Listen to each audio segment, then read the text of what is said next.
Bonsoir, bonsoir, bonjour. C'est Congo News 24. Bande Konanga, comme toujours avant de commencer notre émission, nous disons merci à Dieu.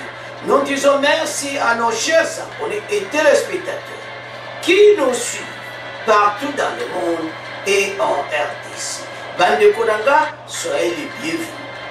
À la une, chers téléspectateurs, on va commencer cette émission Bandeko avec Monusco. Voilà la première partie. Deuxième partie, audition de Kaboun Oe Salamaki, c'est jeudi, na Cour de cassation. Alors, Bandeko Nanga, tous à la connecter, peut-être développer une émission, parce que situation Monusco Bandeko Nanga, va passer par une lettre, va quitter dans des jours. Et ça y a Koyinda et Sieyindi. Deuxième point, chers téléspectateurs.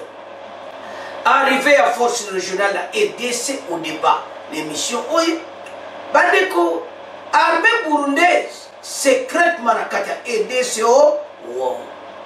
Alors que force régionale n'a pas comité. Bango déjà secrètement et décès au émission. Alors, Burundi, secrètement et décès, on ne devrait pas une émission. Alors, Bandeko Nanga émission de Bandi, comme d'habitude, Boye Sabaninga Nyonso était tango et koki pour tout développer ma solo Bandeko Nanga. Ma solo ya mboka. Alors, tous à la connecter na tango oyo biso nyonso. Soko za na WhatsApp. Ozo solo na moninga, yebisete tango mwe koki pour tout développer ma solo ya mboka.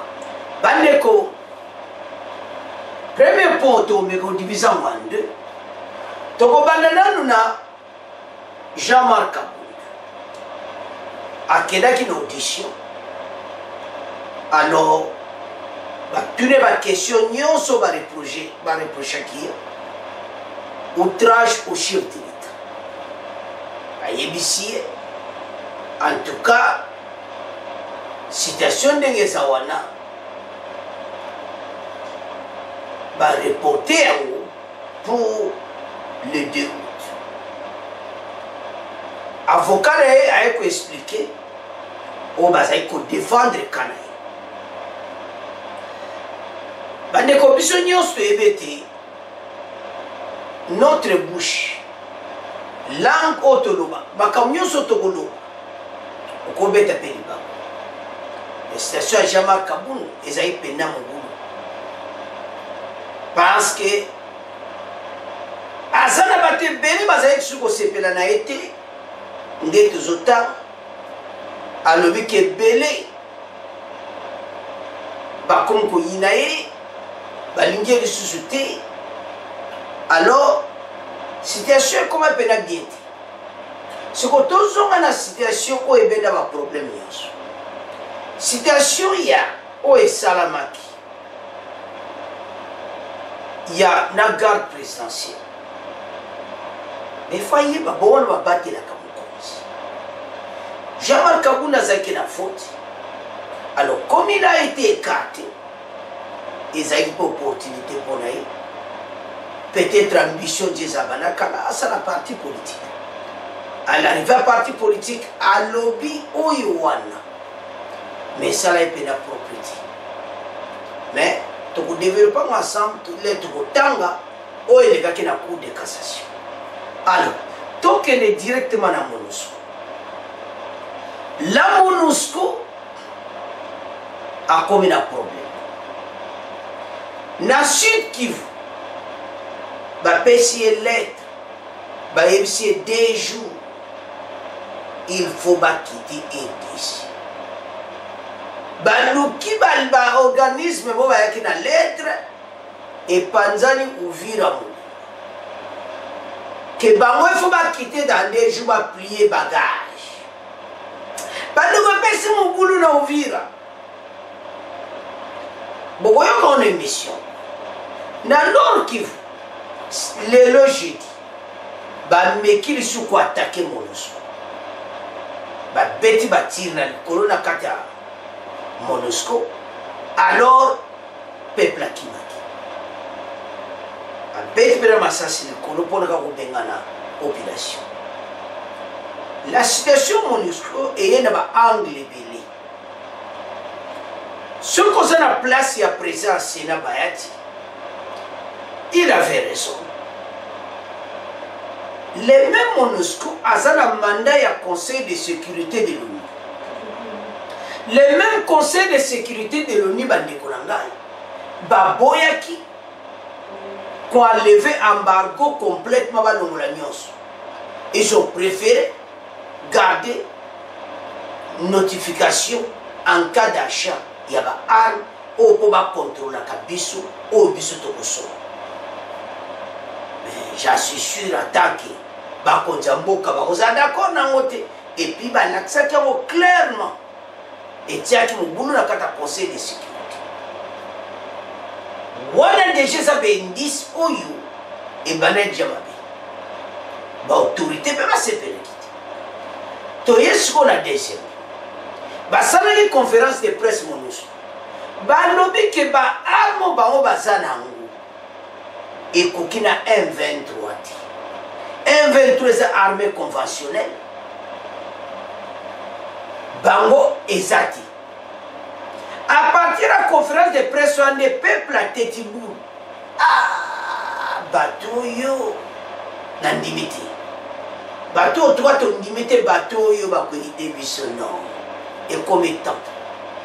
La négociation est à mon boulot. Au moins, clairement, été bateau, il faut pas dégager. Alors, MONUSCO, et l'eau connaît cause en la banque. N'a pas force en agneau, c'est au Nibanango. Conseil de sécurité, après son bindou qui colle les Kaya M23, armée rwandaise. Ça t'est. Ça l'a monté. Donc, voilà quelques événements récents, on doit comprendre que les 22 ans, on va passer à la posa sur la bisouti. Mais nous sommes condamnés les années de désordre. Kubuka, Salamabe, mais ceux qui manifestent pour la banque dégage. Et ça n'a pas bien. Mais le gouvernement, c'est quoi cette pénalité? Beaucoup de déclaration hier. Alors, il va y avoir la bonne wana to agir mabe na kosala acte oyo bandeko basali pour la MONUSCO en tout cas PC propriété. C'est ça le problème oyo et bendi ba dossier sont. Alors bandeko dossier oyo ya MONUSCO ba congolais et ko bano koma na soka. Mais la déclaration balobi ete bango akoro basiyaki na gouvernement ezati fin de l'année bokoyoka bango bakokiti ozomona na ndenge esalami bandeko ozomona clairement que situation il faut bango bakiti mais bango bazotingama kaka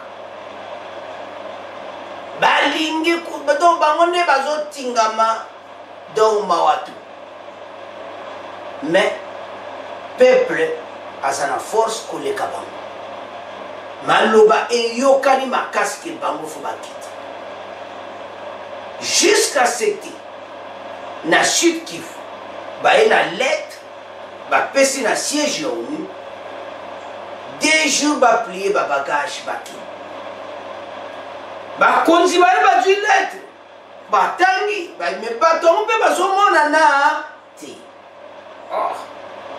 siko bacomprendre que dans 2 jours bapesi bango délai so bakite te eyome kosala mais gouvernement vraiment azokondane kobuka wana moto nyonso akokondane ke kobuka baosepela nango te.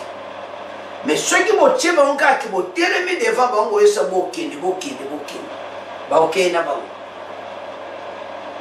en tout cas, dans le peuple n'a souffrir. Tu comprends le peuple. Attends, tu as fait ça, tu as fait ça. Mais tu as 22 ans. Bazawana, solution exacte. Alors, c'est quoi? Le peuple, en tout cas, et oyo kaka trop c'est trop. Comme étant bango bakiti. Alors, tout ensemble, toyoka ba déclaration ya gouvernement, toyoka déclaration ya ONU, pe toyoka lettre oyo ba pesi na Sud Kivu ete bango ba dégager. Bongo tozonga na plateau biso nyonso ensemble to débattre parce que eza moto bande. Donc tozomona ke oyo uto salama wana on dirait que yo monsieur ko yacho. Mais gouvernement de mesure. Alors, lisons ensemble. Bande konangai situation awa soko tali ozomona ke donc l'heure est grave. Toko banda nanu dans gouvernement réaction à gouvernement te na MONUSCO après te na lettre à Sud Kivu. Mais avant maintenant le grand MONUSCO ne bozomona sewana nde to prometa ki to tanga pona makambo Kaboun. Audition de Kaboun à la Cour de cassation ce jeudi. Jean-Marc Kaboun a été auditionné ce jeudi par le procureur près de la Cour de cassation. Il lui est reporté notamment d'outrage au chef de l'État dans des propos tenus au cours de sa conférence de presse il y a plus d'une semaine. L'audition a duré plusieurs heures et elle est sortie à homme libre du bureau du procureur. Son audition va se poursuivre le mardi 2 août. Alors, le 2 août, Jean-Marc Kaboun a kozonga, donc a sauvé pendant mon pépé. Pour qu'on soit ok, oye bate soke makala ou bien. Mais Jean-Marc Kaboun en tout cas, tout le monde a population à Sima, donc ayaki na va supporter, batubaki belé na libanda cour de cassation pour la supporter. Et belé be balingi Jean-Marc Kaboun aza courageux, makambo belé mais a salaki erreur, oyo mutinyo sopa koko sala. Mais ezaki ndeke côté mabe et pas ya chef d'État. Wana po ya Kaboun to qu'est-ce qu'on a dossier na biso oyo bomembo. Des coups de feu ont été entendus jeudi dans une base de la mission des Nations Unies dans l'est de la RDC, alors que des militants anti-casque bleu tenaient à s'approcher, a constaté un correspondant de la dont Lelo ce jeudi. Ces tirs provenaient apparemment de l'intérieur de la base de Madiba. Donc, tir wana bandeko, et je appelle l'intérieur à MONUSCO. Dans le quartier Bokeni, au nord de la ville, un groupe de manifestants tenait à approcher selon ce correspondant. Des policiers militaires congolais étaient déployés en nombre devant cette installation. À l'entrée, un char de combat de la mission des Nations Unies au Bozomonawana, char de combat Vani Liboso, pour la disperser, on y vient positionner au moins 4 casques bleus se tenaient devant aux côtés de l'engin, tandis que d'autres observaient le mouvement depuis leur guérite érigée en hauteur. À la détonation, au moins des coups de feu des manifestants sont rapidement dispersés et 2 jeeps de l'armée sont arrivés à vive allure. Les manifestants ont visé personnel et les installations de la mission des Nations Unies. Dans un moment que le peuple a zakaka, bango bakende pour le peuple oyo ya Nord Kivu bandeko bango bayebi koleka biso bango bayebi passion bamoni koleka biso gouvernement ayoka oyo peuple azolo. Lundi ont gagné plusieurs villes, Goma, Beni Butembo et Nyanyumasek dans la province du Nord Kivu et Uvira dans le Sud Kivu. Le bilan il met de 15 personnes tuées dans le Nord Kivu, dont 3 casques bleus, 4 manifestants ont été tués par électrocution lors de la dispersion d'une des manifestants à Uvira au Sud Kivu. Donc, dans le Sud Kivu, dans le Nord Kivu, bazaka ke bato yo bake. Alors, toyoka nanu réaction bongo to continuer mission na biso. Bandeko, parce que ça chauffe dans cette émission. Mesdames, Messieurs, bonjour. 15 morts, dont 3 casques bleus et 12 civils, ainsi qu'une soixantaine de blessés. C'est le bilan des manifestations qui se sont déroulées lundi dernier et hier, mardi, à l'est de la RDC, à marge d'une marche anti-Monisco. Dans une conférence de presse conjointe Monisco-gouvernement Tchassa, Patrick Mouyaya, ministre de la Communication et porte-parole du gouvernement, a annoncé que les enquêtes sont déjà diligentées pour déterminer l'origine des tueurs. Paul Matendo, pour plus de détails. Selon Patrick Mouyaya, rien ne peut justifier les violences observées dans la partie Est ces 2 derniers jours. Cela doit être bien clair. Rien ne peut justifier une quelconque forme de violence, ni sur les populations manifestantes, encore moins sur les installations de la MONUSCO. Il y a des voies qui sont connues, qui peuvent être utilisées pour passer des messages de frustration, mais la voie de la violence est une voie qu'il faut bannir. Et tous ceux qui, d'une manière ou d'une autre, qui sont auteurs de ces discours, subiront la rigueur de la loi. Pour sa part, sans dresser un bilan matériel exhaustif, Kassim Diagne, représentant spécial adjoint du secrétaire général de l'ONU en RDC, s'est dit extrêmement navré. Vous avez vu ces manifestants qui étaient en train d'emporter des rations. Nous avons aussi tout l'équipement de technologie, donc je pense que nous sommes extrêmement navrés. Après ces manifestations, les 2 parties se sont mises d'accord de passer à la désescalade, comme le souligne Kassim Diagne. Il est temps de passer à la désescalade. Et je crois qu'il faudrait maintenant enclencher une nouvelle phase. Nous venons d'une réunion avec le Premier ministre où nous nous sommes accordés qu'il faudrait à présent tourner la page et passer à une phase de consolidation, à une phase de coopération renforcée, à une phase de cohérence.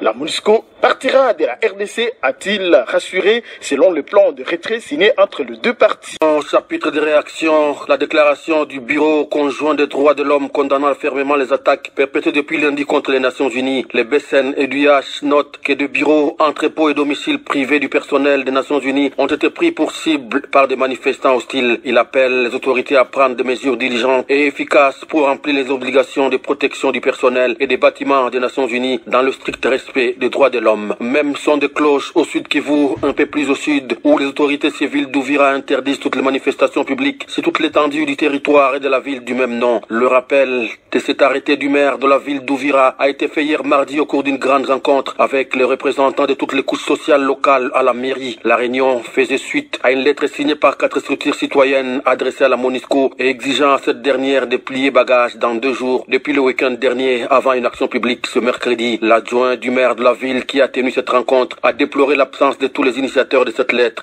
à la rencontre et demande à la population locale de vaquer paisiblement à ses occupations. L'adjoint du maire de la ville d'Ouvira, Kapenda Kifara Kiki, est au micro de Fiston Ngoma. Ceux-là qui ont signé la lettre ne se sont pas présentés. Nous avons aussi constaté qu'il y avait des tracts. À ce moment-là, cette démarche automatiquement nous démontre que ce n'est pas une démarche responsable. C'est une démarche détournée, tendancieuse et qui peut risquer de pouvoir perturber l'ordre public.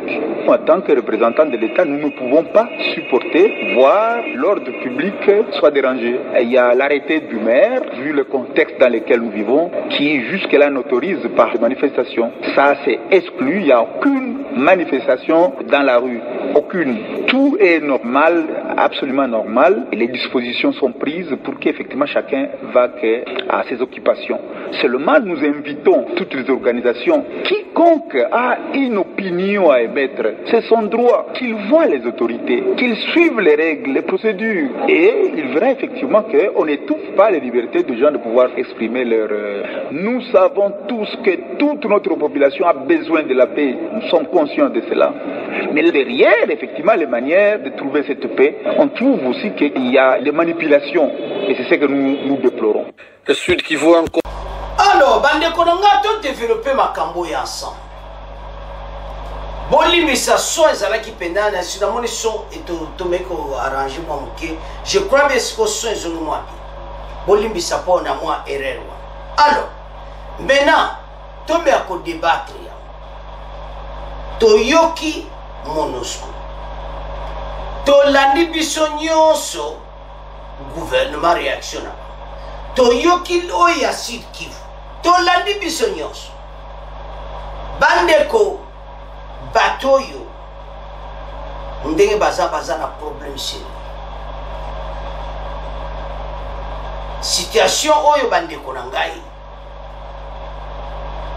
bali wana na assure baza na oyo balobaka mayele esili bango 22 ans basali eloko te bandeko. Peuple atomboki na ndenge ya moke te. Peuple alobeke bango efo bakende bakiti les territoires congolais bakende. Depuis Bahia, mission onusienne, talebela bato bakofi. Eza ya kosakana te. Peuple azo kokazu ko supporter makambo oti. Bandeko na ngai, eza problème moko oyo kaka mobulu. Ezo senga eti ba congolais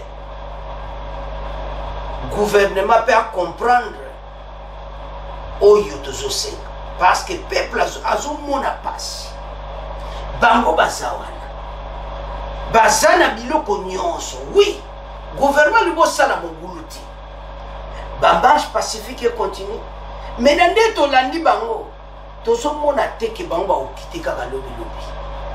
Je suis pas sûr parce que ndenge to landi wana tozo mona ke bako kite lobiti batoyo ba luana kaka na décembre na koro ba yokanaki. Ezo mona clair ki date wana bango bakokende mais soki nde to pousse wana makasi nde tomoni bata Sud Kivu bakomi lettre eza mo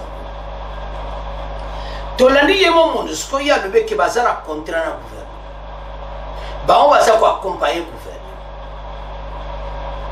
boza ko accompagner gouvernement FARDC bongo M23 bino kokatako c'est pas bozolo ba la conférence de presse ete ba armo tozanango ezo kokati arme ya M23 lekida ya bino MONUSCO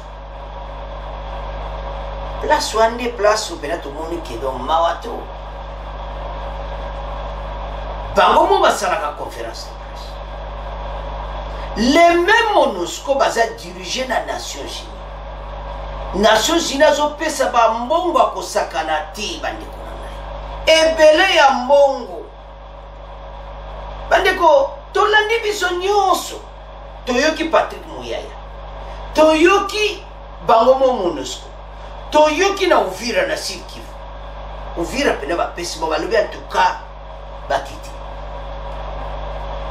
baluki bato pe bapesaki lettre na Sud Kivu batango pe bazomwana te gouvernement sikoyo bakomi na alerte bato bapesi 2 jours c'est-à-dire après 2 jours mobule kozali parce que lelo on a tenté babeti masasi likolo mpona kopanza bango ali intervention rapide situation eza mobulu malgré bajeune bakoza manipuler mais ngana ndimi te eza manipulation te eza makambo eza réel. Le peuple à l'Est a beaucoup souffert na makambo oyo bazo senga batu oyo ba quitter le territoire congolais mais ce qu'on a dit Patrick Muyaya ndenga zoloba asa gouvernement ba on ba zoloba que MONUSCO a un contrat na biso bazo condamner basi to basa mobulu te ba sepeli na ngwata mokete basengi batu basala marche moko tranquille. Oui, mais biso nyonso topesa na conseil batu bakende balembe na bapano MONUSCO dégage bakiti mobulu bapekisi mais soko ota na muzinda makambo oyo bandeko omona clairement situation eza mo bakongolais botale pas problème ekuti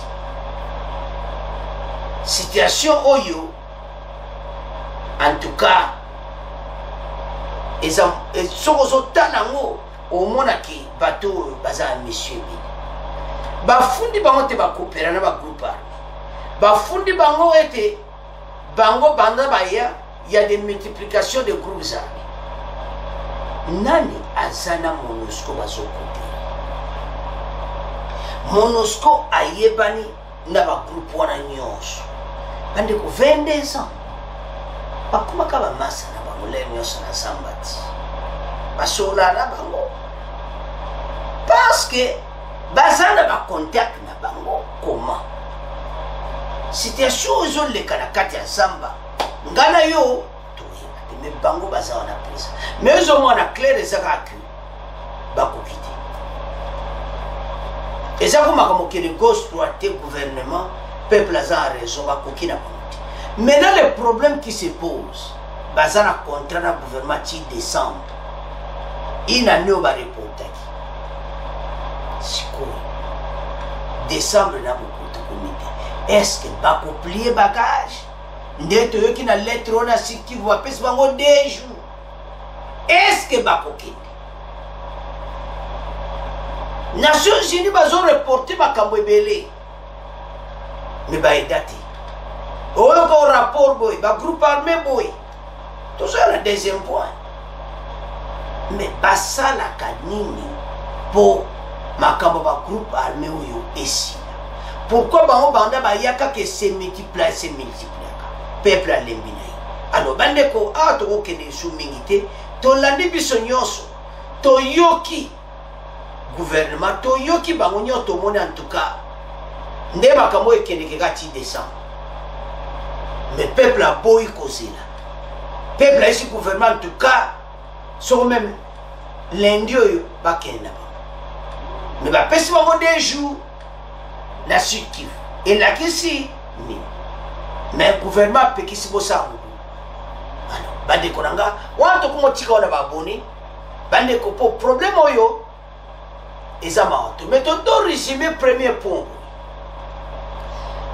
d'abord il y a Jean-Marc Abound akendaki na cour de cassation baesi azonga le 2 août azaki na basupporter rebele baesi bacharge na ye alors parce que kuna ya so koti oga pa o maka mais Jean-Marc Abound a bimi homme libre na kati ya cour de cassation à se défendre et puis bayoki baesi azonga le 2 août donc à se sauver pourquoi so koti babimi oga pa leki bon mais abimi na wana eza Jean-Marc Abound to résumé en parce que ne bandele to bandeke mission boyoka voir on dirait ça qui nasi alors ya MONUSCO to résumé bon peuple nandimita kozela ti décembre peuple a senga gouvernement te bateau ba kiti le plus tôt possible parce que si force régionale ba yi na MONUSCO le sous non les embouteillages peuple a sepel la ngoti alors to comment tika on a bino et peuple a sengi MONUSCO a dégagé immédiatement. Na Sud Kivu, baluna bango 2 jours. Alors, c'est à ce point. Tu dis premier point, tu commences à na deuxième. Chers téléspectateurs, deuxième point, et ça mon boulot. Bandeko, a toko diviser en deux. Toko loba force régionale de Bazakoya. Et puis toko loba oye bomimboka. Armée burundaise. Ya Burundi bakoti na EDC secrètement eza ya koyinda bokoyoka bandeko force régionale nanu bakomite comment armée burundaise bakoti secrètement est-ce que gouvernement ye makambo yo ou bien yebiti son gouvernement sur la démission tokotie la bino à côté secrètement Congo News 24 tokoyoka ndeni ba côté secrètement na Sud Kivu baye ba komi na frontière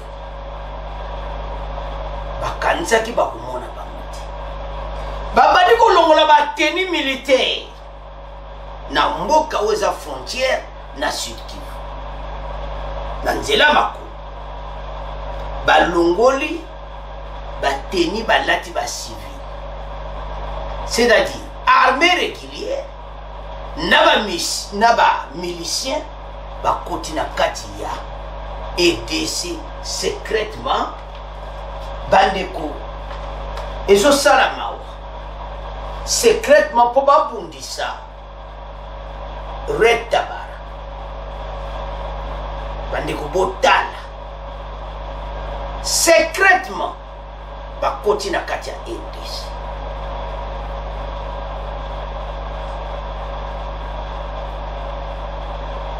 Pourquoi baya secrètement eloko nini ezosala mawana tozozela force régionale baya makambo déjà esafu peuple congolais fungola miso na makambo oyo ayeba oyo ezoleka bakoti secrètement na RDC. Comment est-ce que eza date oyo balobaki bango to baya? Mais pourquoi bango baye na tenue militaire te balongoli bilamba balati en civil bakoti secrètement? Est-ce que gouvernement na biso bayebi makambo oyo to bayebi te? Citation eza mokulu bandeko so ozotala olobi me notre pays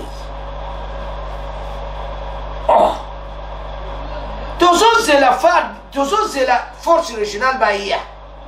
Mais comment bon bazoya sous secrètement?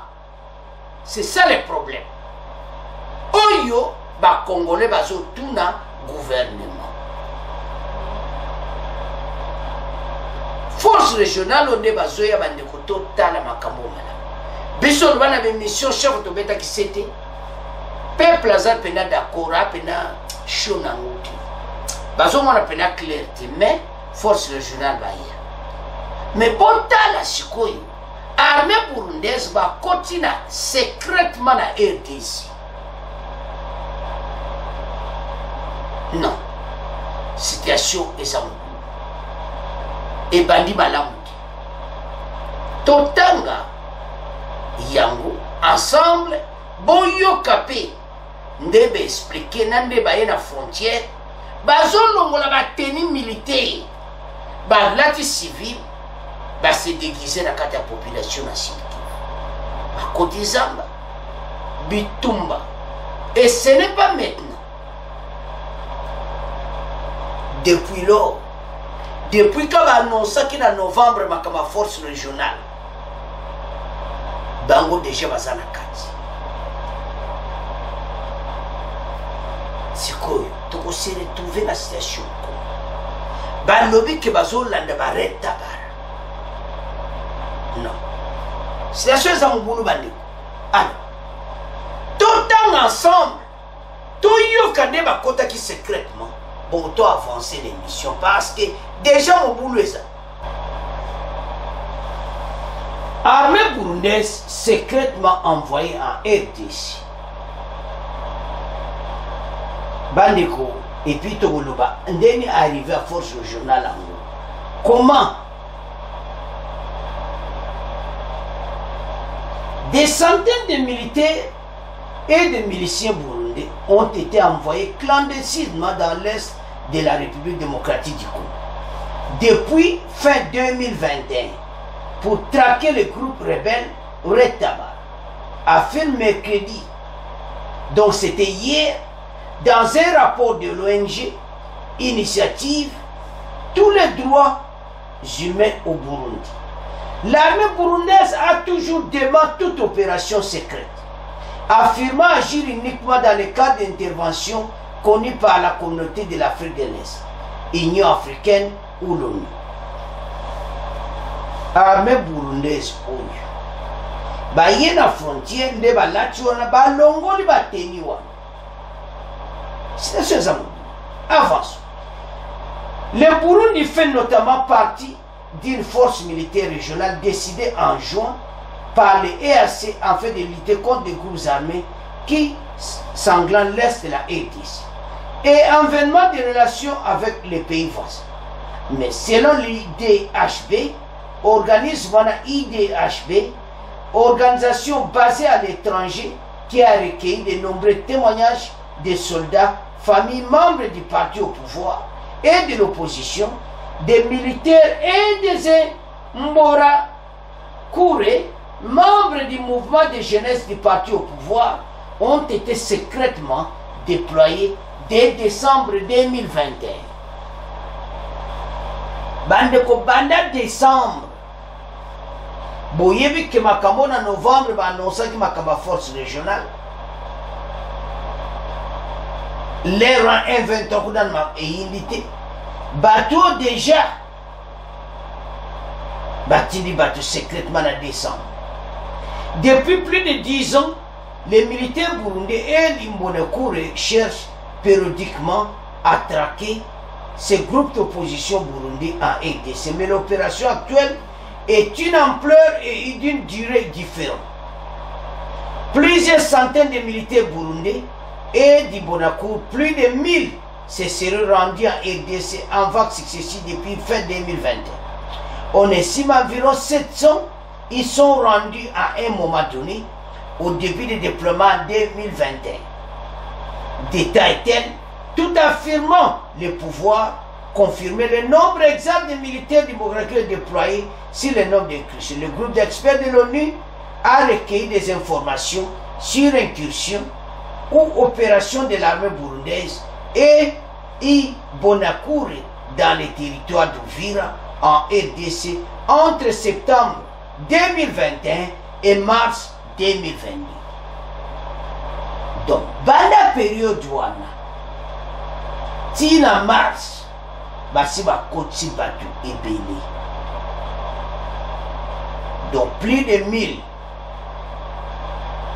armées burundaises na ba otozobenga ba miliciens, c'est-à-dire ba koti ba longoli ba teni nyoso ba yasi. Détail affirmant ne pouvait confirmer le nombre exact des militaires d'Imbonekoure déployés ni le nombre d'incursions. Le groupe d'experts de l'ONU recueillit des informations sur 17 incursions ou opérations de l'armée burundaise et d'Imbonekoure dans les territoires d'Uvira en RDC entre 2021 et mars 2022. Souligne-t-il, selon les témoignages, cet envoi de troupes s'est fait clandestinement. Bandeko. Et ça m'a. Selon les témoignages, et envoi de troupes ont fait clandestinement. De nombreux militaires ont reçu l'ordre de revêtir des vêtements civils avant de passer en RDC. Des responsables militaires ont également empêché les soldats d'emporter leurs pièces d'identité et leurs téléphones portables écrits IEG. D'organismes où va reporter news. Alors, sans plus tarder, Toyo Kandeni va contacter secrètement. Bon, on continue mission. Le gouvernement nie depuis le début, hein. Et pourtant, les preuves sont là, les témoignages sont là. Ce n'est pas que des on-dit, ce ne sont pas des rumeurs. Il y a des militaires, des Imbonekoure qui ont combattu là-bas et qui ont témoigné, bien qu'à titre confidentiel, bien sûr, parce que ils ont reçu des ordres très clairs de ne pas parler de leur mission. Et c'est justement cet aspect que nous mettons en exergue, c'est l'aspect secret de cette mission. Par exemple, quand les militaires traversent le plus souvent la nuit, dans certains cas, on leur a dit d'enlever leur tenue militaire et de porter des habits civils et de ne pas emporter avec eux leur téléphone ou d'autres objets, des documents qui pourraient les identifier comme des militaires burundais. Donc officiellement, ils ne sont pas là, mais officieusement, tout le monde le sait très bien. Les témoignages sont là, les personnes sont là et les cadavres sont là aussi parce qu'il y a un nombre important qui ont été tués au Congo. Alors, bande koranga to tangi biso nyonso to yokindeni bakota ki secrètement. Sikoyo toujours yebate bakota ki entre septembre et décembre 2021 à mars 2022 plus de 700 Imbonekoure soki bakoti do bakoti na kati ya RDC secrètement gouvernement ayebi makambo yo te bandeko situation eza mobulu bakoti secrètement na kati ya Sud Kivu ebele balongoli bateni bango nyonso bandeko botala situation bakoti bakomi na frontière balongoli bateni militaire na kati ya Sud Kivu bokeiwa oto olanda bareta bara tobundisa bango otala bandeko situation eza mobulu situation ya armée burundaise sur le sol congolais d'incursion déjà so batangi dans le passé ezebeli. Mais la question qu'on se pose, force régionale dans Bayeti, comment bango depuis décembre, novembre même, quand les a annoncé qu'il va force régionale, bango va côté déjà na RDC. Mais comment peut ba côté secrètement? Autant de problème. Bandeko, situation est à mon boulot. Ce qu'on t'a dit très bien, au monaki, batu oyo bayaki secrètement. Mission moko secrète na RDC pona kobundisa bareta bara. Bareta bara bandeko eza lokola barebel Burundi. Bakota na mboka na biso ya cela 10 ans. Maintenant ba on va bundisa kabango. Mais pourquoi secrètement en RDC? Mais pourquoi avant même la force monsieur EIA? Pourquoi bango bayaki officiellement dit? Pourquoi balongola qui va tenir ma côté en civil? Il y a des points pour débattre. Bande situation za mugulu. Et comme étant totel ma pona mboka. Quelque chose est malamu. Et ça peut être clair que comme armée burundaise va continuer à la frontière na biso. Baye kosala ni. Est-ce que base force régionale en gros? Et comme il faut bailler secrètement, la réponse est clairement non. Ce n'est pas possible. Ce que biso commis place oignon sur le berceau il y a un groupe armé bon il y a beaucoup de déboulings. Et puis pourquoi bango balongol bateni militaire? Pourquoi balati civil? Négociation ça mon goût. Ba groupe oyo obozo kareta bara. Ba groupe oyo nakata mboka na biso. Ba kota banda kana bande. Donc soko tali ezamba watro ba kota banda kana. Situation ezaki bato bakobima na mboka na biso. Bango siko ba koti ba lobike il faut balanda ba rebelle wana na zao. Mais le problème que nous avons, ce n'est pas seulement l'arrivée de l'armée burundaise, mais la façon dont ils se préparent pour entrer à RDC. Balongol ba tenue militaire déshabille, tenue militaire, maintenant balati bilamba ya ba civil, ba bimi ba milice.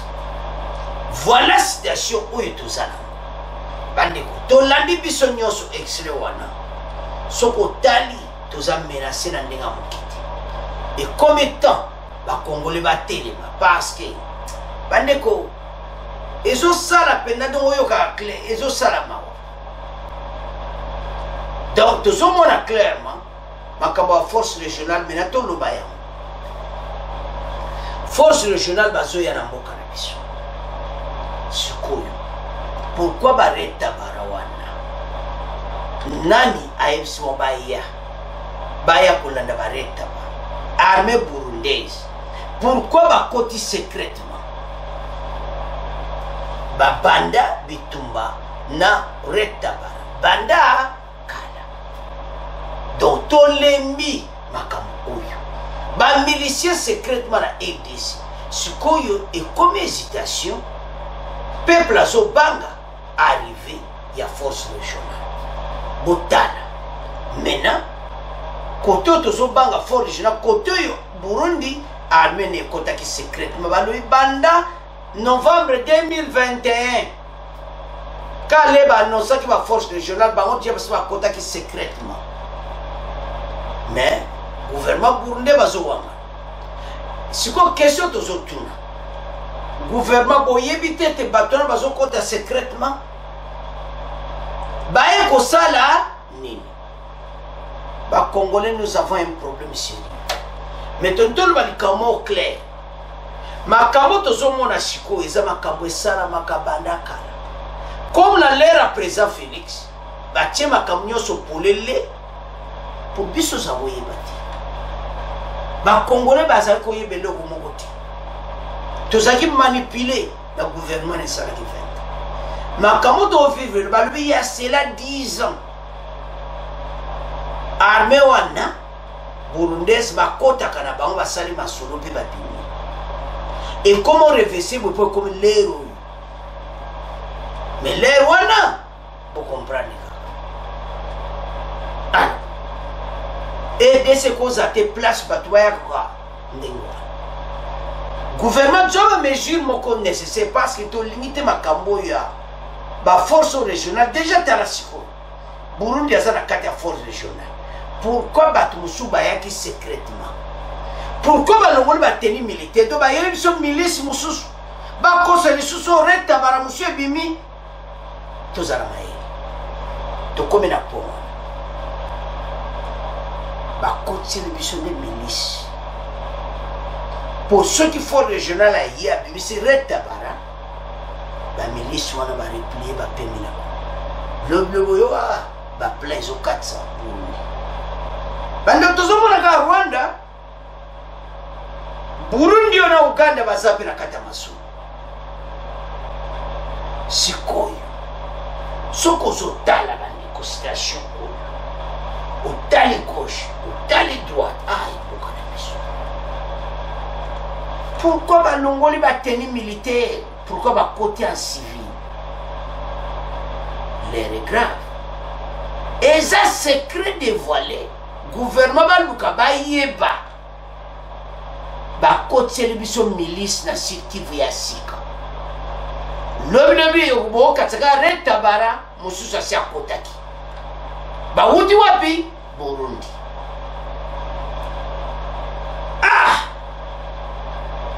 bavoisin baza mabe biso mona kaka Rwanda tala sikoyo Burundi bakotiseli biso bamilisi balobi ya bolandi na extrait botangi clairement force régionale akoya na tenue militaire et puis nan pe baiti bango baye avant bokota déjà bino bozala place boy botimula ba or et bala kokatsa Burundi tala pays Burundi baza na richesse moko te bazotia motema kana ADC tala Rwanda baotia motema kana ADC tala Uganda baotia motema kana ADC biso totikala ka pauvre tofungola miso bainformation elamusaka bato bamilisi wana non eza possible te bakoteli biso yango na mayele bandeko gouvernement soko ayebi te information yango wana bandeko nanga bopartage extrait oyo oyo boyoki na émission oyo etambola gouvernement yoka ete Burundi bakoteli biso milice na Sud Kivu pour les forces régionales yeto bengani bareta bara musu babini ndeto benganaki M23 kendaki M23 musu abimaki kuna Nord Kivu botala baji bazosala biso gouvernement zala mayele tala makambo tozomona pas ma face. Tous ces pays n'ont pas de richesses, ils attendent de la RDC. Alors, bande konanga, c'est à ce point. Donc, comment clôturer mission Nabiso? Bon, continuez à s'abonner massivement. Bon, partager. Au revoir. À la prochaine. Merci de vos commentaires, Kito.